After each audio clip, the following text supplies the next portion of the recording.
Hello and welcome to our second podcast. Today in studio, or Matt's bedroom, we have Nick Matzukis, local drummer for Reason Machine, leading entertainment lawyer in South Africa, director at the Academy of Sound Engineering, one of the chairpeople of CAPASSO. Thanks for joining us, Nick. Yeah, very welcome. Nice to be here, and congratulations on the website. Definitely music, Matthew, without a doubt. 8 years old, my mother sent me for violin lessons, insistently for 3 years in a row. And I used to go to every lesson religiously and come home and not practice the violin. What I would do is pick up some wooden hangers and my mother's cake tins and bash away until I taught myself how to play the first number that I heard Ian Pace play, which was Black Knight, the Deep Purple. So kind of taught myself from there, completely self-taught as a drummer, and never had a lesson in my life, and I bitterly regret that today, to be honest with you. But yeah, I've been bashing away since I was 8 years old, and progressive rock is my thing. Oh, shh, don't tell anyone. It's supposed to be a secret. We can always edit it up, but I don't think we will. No, I'm quite proud of the Helicopters as a live band. It was in the days, this was the 80s, and we were avowedly a pop band. I joined the Helicopters sort of halfway into their career. I think they had a couple of #1 hits already by the time I joined. It was a venture which I'm pretty proud of in terms of live performance. I thought we were a pretty good pop rock band live, in the vein of sort of a lighter version of Def Leppard, if you like. I didn't like the recordings that we did as the Helicopters, so I kind of like to keep those ones quiet. I'm pretty glad that they haven't been released on YouTube anyway. It was a pop band. It was a pretty good live act. I'd like to re-record all those songs one day, though. Yeah, we're all older guys. We are avowedly rockers. A lot of people would call us has-beens. Some more polite individuals would call us older in terms of generational value. We're a rock band. We don't necessarily do it for the money, although we kind of make a rule of saying nothing should be free. No talent should be delivered for free. So if you can pay us, do. If not, then ask us to do you a favor and we'll put our own price on it. And then we kind of play for free if necessary. But we essentially started as a band that wanted to do songs that nobody else had covered in South Africa, like YYZ by Rush. I'm probably wrong in that. I'm sure Maurits Lots would disagree, but we wanted to do a Porcupine Tree cover like Blackest Eyes, and a Rush cover, YYZ, and that stuff. And we really were doing it for our own edification to begin with. Copying Simon Phillips in Lost Lobotomies is not easy, I can tell you. But eventually we got it to a level where we thought it was good enough to go out and play live, and so we do, even though we all do other things. Nigel, the guitarist, runs a studio. As you know, I'm involved at Academy of Sound Engineering, and all the other guys have regular day jobs as well. But we take our music pretty seriously. We don't get on stage unless we feel that we're ready. Matthew, it's as if you know my life story. Absolutely. I mean, I was a qualified lawyer, an admitted advocate of the High Court, and then the Helicopters broke. Okay? And we went on what was, at the time, certainly the biggest tour that this country had ever seen. It was called the Summer Rave Tour back in the late 80s. And Mango Groove were just starting out. They were our support band. And the thing was an enormous success as far as we could see in terms of people in the audience. I mean, we filled the Good Hope Arena, we filled Standard Bank Arena, we filled the Orient Theatre in East London. Every venue we went to was full. We thought this was a massive success. We were all going to come back to Joburg and buy houses and Porsches and so on. We came back, and the company that was promoting this tour just liquidated itself. Our manager kind of disappeared off the scene for a while. It was not to be seen. The label wasn't interested, even though they were doing big sales. And the guys in the band looked at me and said, hey, you're the lawyer in the band, do something.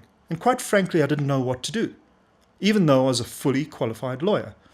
And it struck me then that music law is a category of law all on its own. If you like, we lawyers use the term sui generis. I don't want to throw Latin at you, but sui generis means of its own type. There is nothing else like it. I had learned nothing about music law at Wits.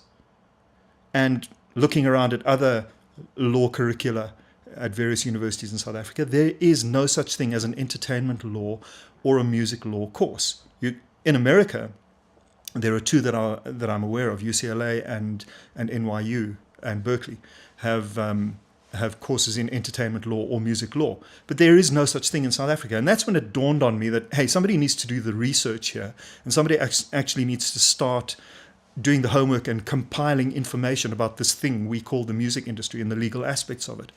So I did. I started writing what was a set of lecture notes, which thereafter became a kind of a manual, then a handbook, I suppose, and then finally I wrote the first edition of my book, I don't know, some 10 years ago, and now the fourth edition's out. So at least there is a resource now which is available for musicians to go to, and hopefully it's in understandable language that musicians can resort to, even if they can't attend a course like ours, which will teach them what the law is. You cannot understand the music business unless you understand royalty streams and unless you understand where the money is supposed to come from. Then you know who is screwing you over, and then you will know how to address the problem. I mean, I practiced as a criminal law advocate to begin with. Didn't like that much. You can imagine spending your life in the magistrate's court is not that much fun. At all times, music was my thing. I've never given up playing the drums. I've never hung up my drumsticks ever, because I know, as a musician, once you do that, it's probably going to be forever. So I've carried on playing all the way through, and I've tried to provide a musician's perspective to the research that I've done and the knowledge that I've got. But having practiced as an advocate for a while, I then got an offer to go and lecture at WITS. And all this was happening while I was still playing. And that's where I started doing my research and consulting to people. I think the first clients I ever had, I think, were in fact Mango Groove. Claire Johnson came to see me once and asked me for some legal advice, and it all kind of started there. Then the word got around, and I had other artists and labels and managers and publishers all of a sudden starting to approach me for advice. And this forced me to learn the lessons. This forced me to learn the laws and the practices and the standards of the industry. It forced me to learn it by doing it. Creating contracts, settling disputes, negotiating between artists and labels, and so on. And it all grew like Topsy from there, I suppose, to the point where now I count amongst my clients Samro, various record labels, various major artists, some of whom are prog, some of whom are not prog. The prog guys generally get it for free, though. It's a very long and involved process. I wish I could show you a slide here. But essentially, lesson 1 in music is this. If you're a composer, this is lesson 1 in music. When you write and record a piece of music, there is not one copyright that comes into existence, but 2. One is the copyright in the composition, the actual creation of the original work, the origination, if you like, the giving birth to the composition.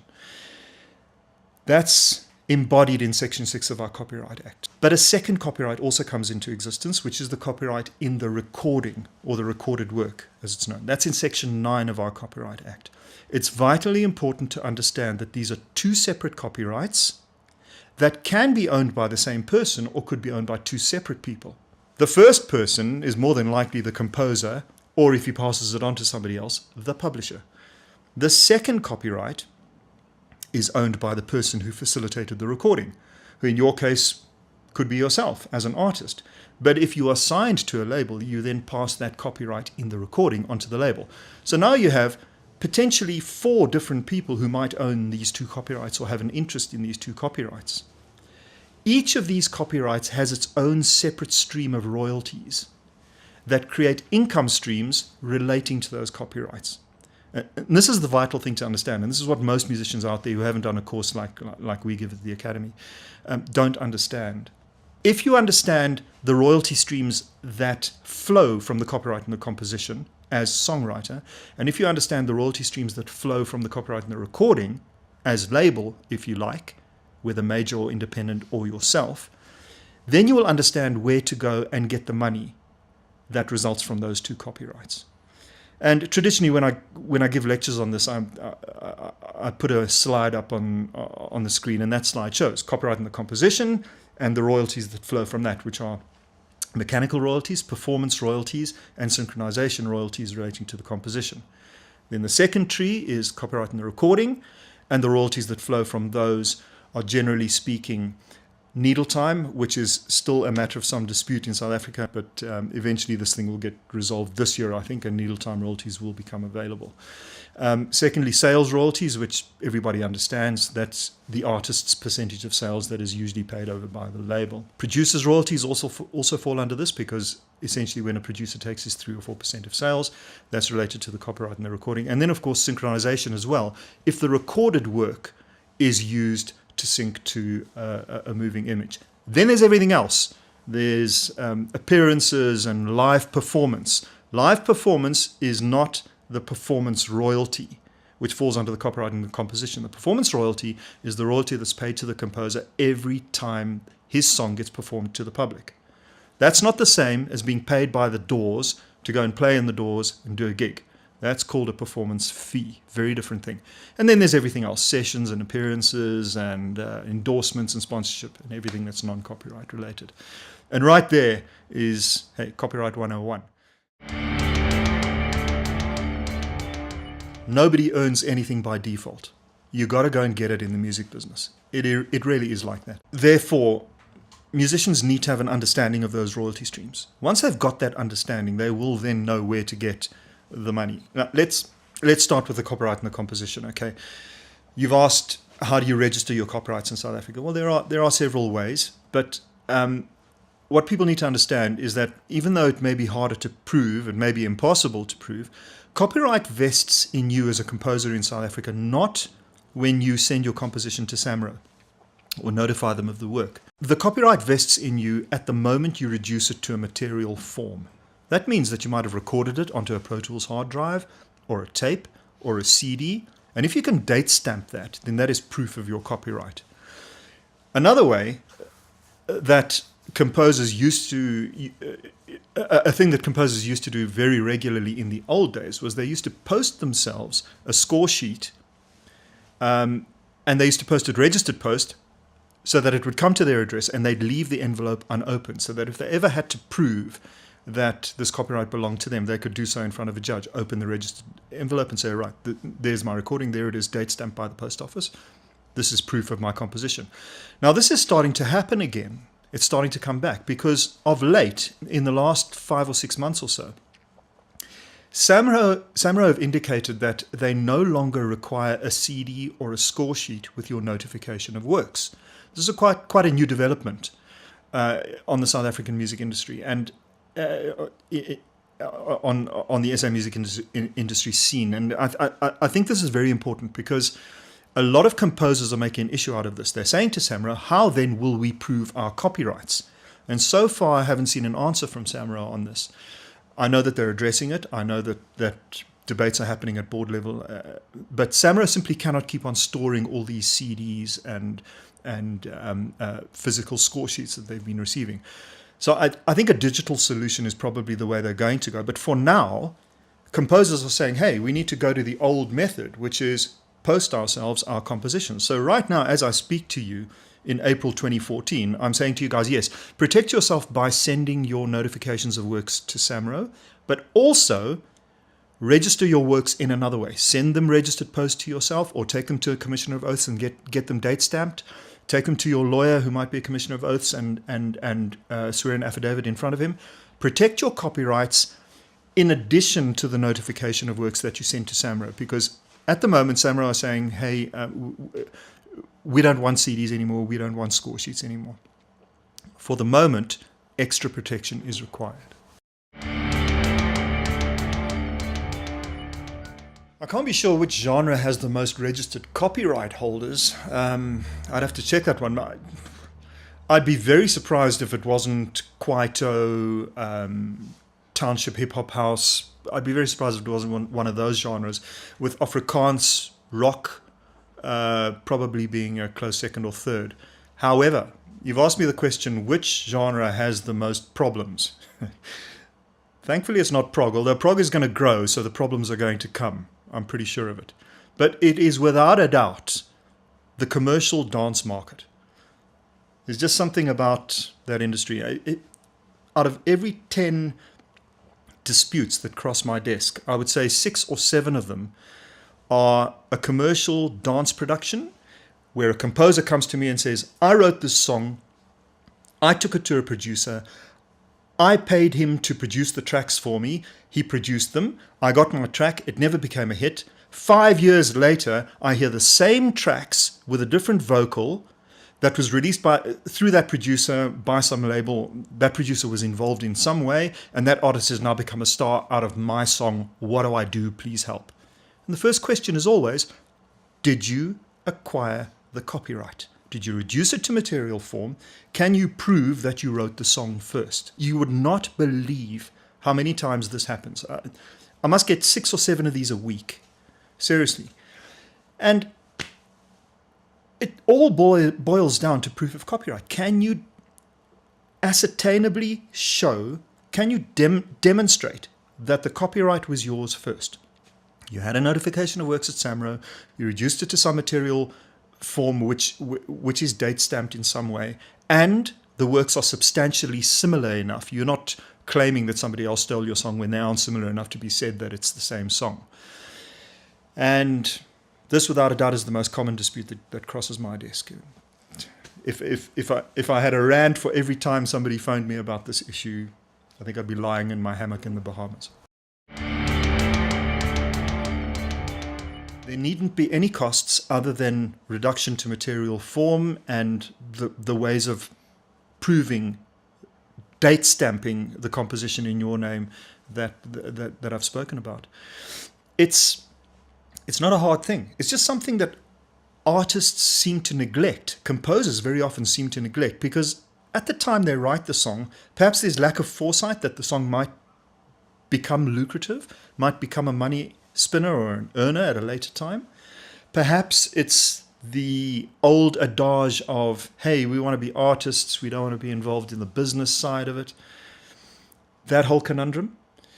Perhaps it's just attitudinal, maybe it's just laziness on our part, but maybe it's just lack of knowledge. Maybe it's simply a problem of our industry not being educated enough as to how to protect itself. CAPASSO is a very interesting development on the South African music landscape. For those who don't know, mechanical royalties, which are the royalties that are paid to a composer and or his publisher every time a copy of the composition is made, which is therefore a significant royalty. Mechanical royalties need to be handled on a societal basis. It's almost impossible for a composer to track every time a copy of his song or songs is made, whether by a label producing physical copies or a sale on iTunes or a download of some other download site. Every time a copy is made, and also, for example, format shifting at the SABC, every time your song gets broadcast in the SABC, they are very likely to format shift it from CD onto one of their servers or hard drives and broadcast it from there. So that's a copy. So mechanical royalties can and should be significant income for composers and their publishers. But the history of mechanical royalties in South Africa is a terribly sad and, in fact, internationally embarrassing one, because we had an organization called SARL, South African Recording Rights Association Limited, which for 5 decades was the organization that handled mechanical royalties. And while most of its history was transparent and honest, regrettably, the last decade of its history was not. And it turned out to be an organization that was being run fraudulently, not transparently. The composers were being double debited for both agency fees and administration fees, which is illegal. And it was essentially running insolvent. So SARL went under. How did it go under? One of their composers actually took them to court, a guy called Colin Shapiro, a very well-known composer. He wrote the news jingle on SABC. Colin took them to court and they were liquidated. So that was the end of SARL. Very embarrassing for South Africa, because SARL had all the reciprocal international relationships with other mechanical rights associations throughout the world. big problem. In the meantime, Norm had been formed by the publishers in South Africa, because as early as the late 80s, they saw that there were problems at Sarel. And then around 2006, Samro also announced that they were getting into mechanical royalties because of the Sarel problem, which was boiling at that point. And so at one stage, we had no less than 3 organizations in our tiny little market, which is 1.8% of the world music market. 3 organizations fighting to administer mechanical rights. It was just ridiculous. Then Sarel fell by the wayside, and then there were 2, Norm and Samro Mechanicals. And essentially, Norm was representing the publishers on the one hand, and Samro Mechanicals were representing composers on the other hand, because Samro already represents the composers for performing royalties, as we know, which is broadcast or live performance of your compositions. But thankfully, thank you, Lord, hallelujah, my brothers and sisters, the light was seen by these 2 organizations, and for the second time in South Africa's history, we had a negotiated settlement. And the settlement was that Norm and Samro Mechanicals should stop operating separately, should merge, combine into one unified force, and create a singular, unitary mechanical rights organization. Why? Well, firstly, can you imagine having 2 organizations competing to sell the mechanical rights for your music? They're going to be competing with each other, so the price is going to go down. The SABCs of the world and the record labels of the world are going to negotiate them down, aren't they, if there are 2 users fighting for your rights? It wasn't good news for the composers, first of all. Secondly, it wasn't even good news for the users either, because they didn't know where to go. They didn't know who administered the copyrights, where the copyrights lay. They had to go to both organizations. It was administratively a nightmare. It makes absolutely no sense to have 2 organizations administering one musical right. So thankfully, both those organizations saw the light, came together, negotiated, and are now in the process of forming this new organization, which is called CAPASSO, which stands for Composers and Publishers Association. Now, you'll note that there's no of South Africa in there, because they intend this to be a continental organization. As an independent music industry observer, as a guy who writes about the industry and tries to be impartial, I've been asked to oversee this process and witness it, and I can assure everybody out there that this is being put together in the correct manner, transparently, by the right individuals. A very competent CEO has been put in place, and CAPASSO, I think, will be an extraordinary success.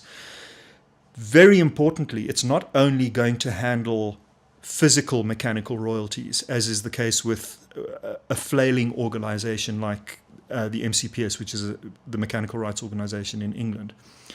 It's also going to handle digital rights. So the whole iTunes negotiation, for example, has already happened in South Africa. The people running CAPASSO negotiated that deal and have already got the composers an extra %.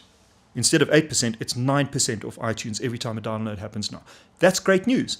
This is what CAPASSO is all about. Maximizing the revenue, reducing the administration, making it easier for the composers, making it easier for the publishers, making it easier for the users, and having a policy which is the right policy of one royalty, one society.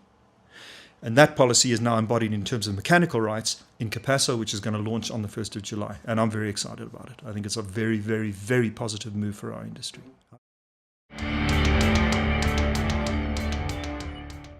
Very simple. CAPASSO.coza or .org.za. I can't remember.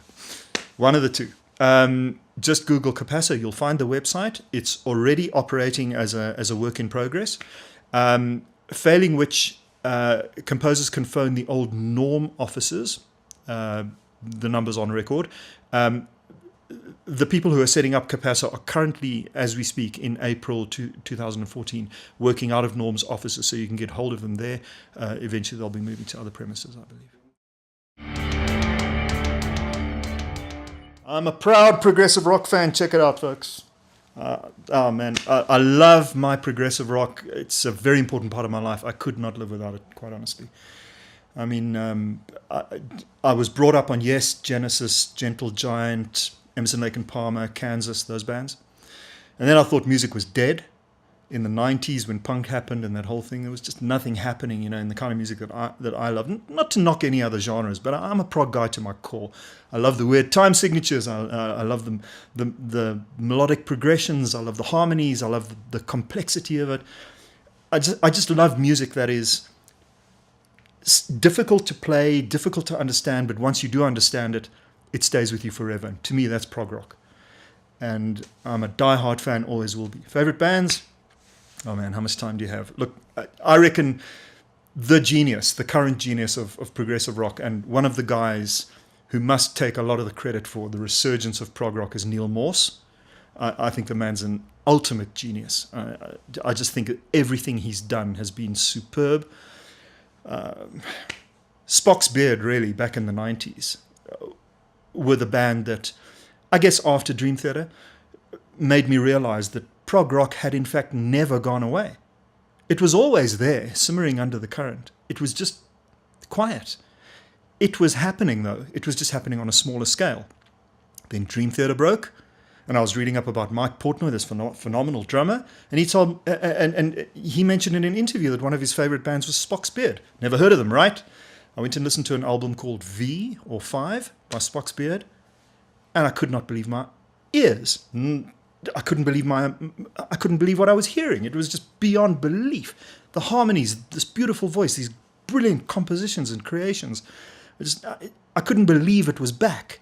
It was like the old days, only better, because now it was with new technology and it sounded better. I couldn't believe what I was hearing. So thank God for Amazon.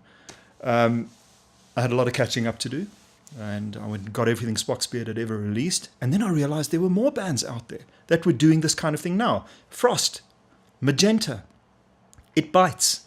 I know they're a sort of a resurgent 80s band, but still, the new It Bites. Unbelievable stuff, man. And really, everything that Morse has touched, I think, is brilliant. From Transatlantic to Spock's Beard to his solo stuff to Flying Colours. All very, very, very good. And then you think about bands like Haken, Riverside. Beautiful, beautiful melodies and harmonies and wonderful compositions from a Polish band. Who knew? So it's all happening again. I'm really excited about it, because it's not so much the resurgence of prog rock as the re-recognition of prog rock. It never went away. It's just being recognized. And hey, you know what? It's cool to be a progger again. And I'm happy about that. Wow.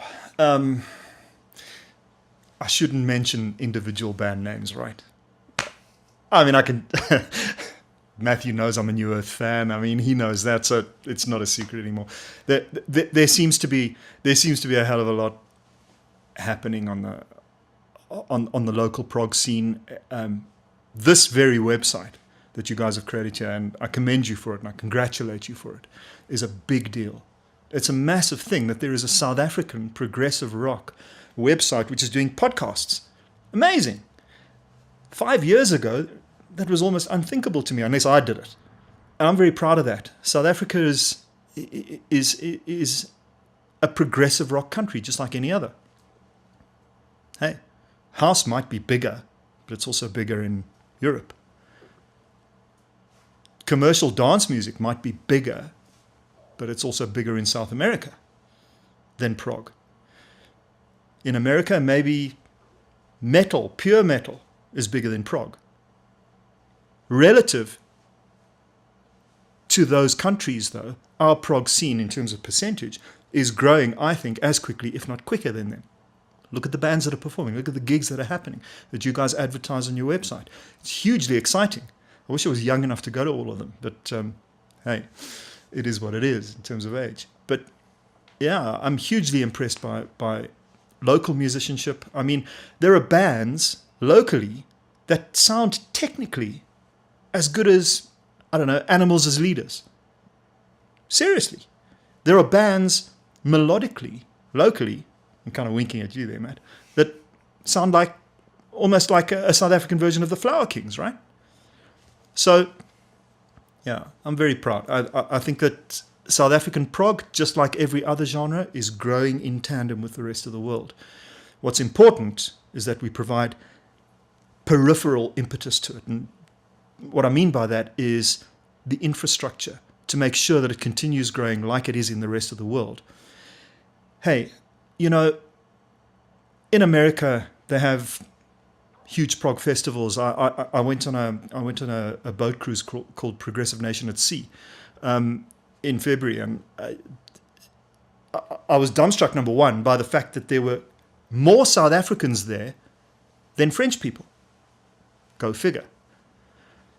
Now, if we could take that, extrapolate it into South Africa, and maybe have our own Progressive Nation at Sea, hey, maybe it will go from Cape Town to Durban, who knows?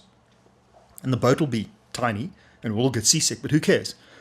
That's what I mean by peripheral infrastructure. If we can do that kind of thing, support the local prog scene, it's as important as the talent that's out there in terms of South African prog bands.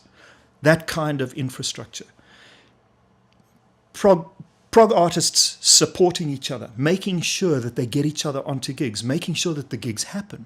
Sound companies coming to the party, understanding that this is an up-and-coming genre that needs assistance, needs help. Hey, I'm not saying that Academy of Sound Engineering will throw its PA at you, but come talk to us, man. If you want to put a prog festival together, you know, there's one prog fan here who's going to vote yes on the board. So stuff like that. Peripheral infrastructure. The talent is already there. Just like always, just as has always been the case in South Africa. Talent has never been the issue. Business knowledge, infrastructure, and the ability to take care of the logistics of it are as important as the talent. If we take care of that, South African prog can hold its head up with the best in the world. I promise you. I go to a lot of international prog concerts, and I think our talent is as good as them. We have drummers here that are as good as Mike Portnoy or Nick DiVigilio, in my opinion. We have guitarists here who are every bit as good as Roy Stolt from Transatlantic and Flower Kings. In fact, I'd say in some respects, maybe our talent could even be compared in a more favorable light than some of the bands that are out there. There are some Spanish and German and not so much Italian, but Portuguese and other prog bands out there who are getting onto big prog festivals like Lorelei in Germany. And I tell you, they're not as good as our local bands. So who knows? The future, I reckon, is rosy. Email me, nick@ase.co.za, nick@ase.coza. Let me put something in parenthesis here. I get hundreds of requests every month for legal advice. I can't attend to them all. I'm only one guy. So what I do is I have a strict regimen of, I do 14 hours of pro deo work, which is fancy legal profession speak for free. I do 14 hours of free work every month. So hey, get your inquiries to me early and you might get into that 14 hours, failing which I'll make you wait till next month or the month after that, because there's only so much work that I can do until I get swamped. So yeah, email me. Anybody's welcome to do that, and I'll do my best to answer their questions. The book, anybody can get their hands on it. Just phone the Academy of Sound Engineering, 011-482-9200, and books will be made available. And that really is the starting point, Matt. I would say that I'm not going to answer your questions if it's on page 13 of the book. I'm going to say go read page 13 of the book. You know, but if it's a more complex question than that, by all means, I'm always interested in researching, and the only way I can research is by answering questions.